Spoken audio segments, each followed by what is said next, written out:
Assalamualaikum Ustaz. Waalaikumsalam warahmatullahi wabarakatuh. Allah jelaskan dari ayat ini menakjubkan. Pertama, Allah ingin menjelaskan, katakanlah Muhammad kepada mereka, masalah pengharaman itu hak Allah, hak prerogatif Allah.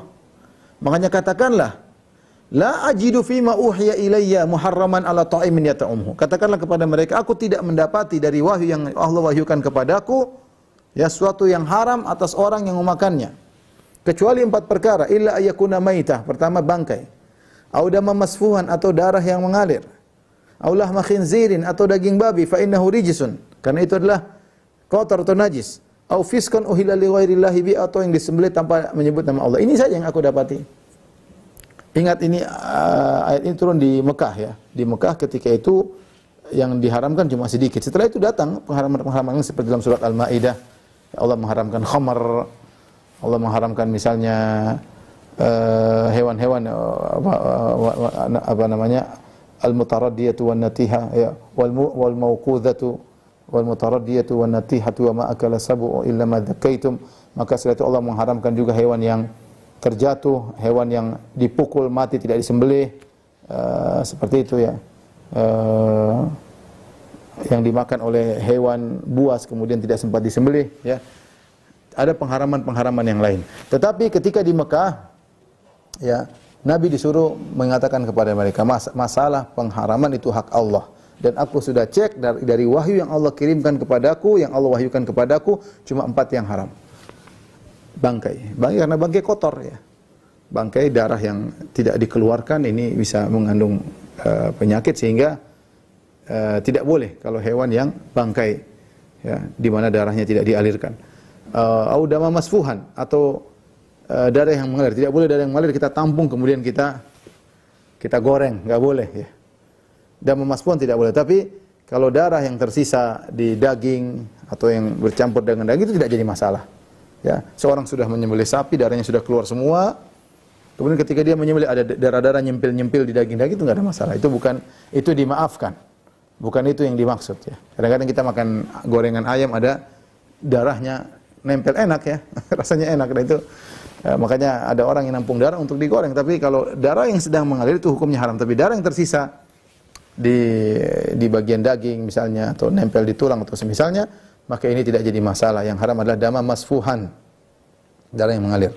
Kemudian yang diharamkan adalah aulahma khinzirin, daging babi.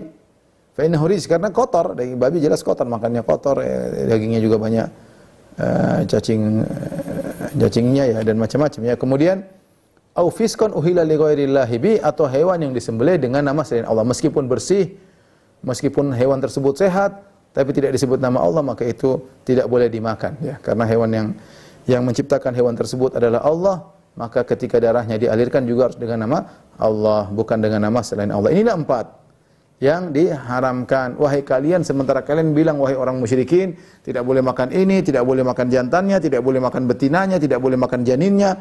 Ini semua omong kosong. Di sini ya, Allah menyuruh Nabi untuk menjelaskan bahwasanya pengharaman adalah hak Allah Subhanahu wa taala. Itu pun dalam kondisi terdesak jadi halal. Makanya Allah setelah itu di akhir Allah mengatakan, "Famanitturra ghairu baghin wala adin." Barang siapa yang dalam kondisi terdesak, dia tidak mencari-cari dan tidak berlebihan, maka dia makan enggak ada masalah. Dia boleh makan daging babi, dia boleh makan darah mengalir, dia boleh makan bangkai, dia boleh makan hewan yang disembelih dengan nama selain Allah, enggak ada masalah kalau dalam kondisi darurat. Secukupnya untuk menyambung hidupnya, itu pun boleh. Ini kalian tiba-tiba mengharamkan dari mana? Wong dalam kondisi darurat ini yang haram-haram saja, yang Allah haramkan mesti halal. Bagaimana kalian mengharamkan tidak boleh makan yang jantan, tidak boleh makan yang betina, tidak boleh dinaiki, ini secara mutlak. Tentunya adalah kengawuran dari kalian wahai orang-orang musyrikin. Kata Allah, fa inna rabbaka ghafurur rahim, sungguhnya Rabbmu Maha Pengampun lagi Maha Penyayang. Di sini perhatikan bagaimana ujung Allah menyebut nama Allah di penghujung ayat dan dia berkaitan dengan hukum yang disebutkan sebelumnya. Allah mengatakan, famaniturra ghairu baghin wala adin.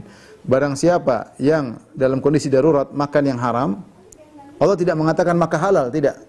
Tidak ada perkataan maka boleh. Tapi Allah cukup dengan mengatakan sungguhnya Rabbmu Maha Pengampun lagi Maha Penyayang. Berarti halal. Berarti halal karena Allah mengampuni dan Allah menyayangi kalian. Ya. Maka dengan mengamati nama-nama Allah, seorang bisa memahami kandungan hukum yang dimaksud, ya. seperti dalam ayat ini. Assalamualaikum. Waalaikumsalam warahmatullahi wabarakatuh. Ahlan wa sahlan. Halo Ustadz, tanya Ustadz lebih mudah.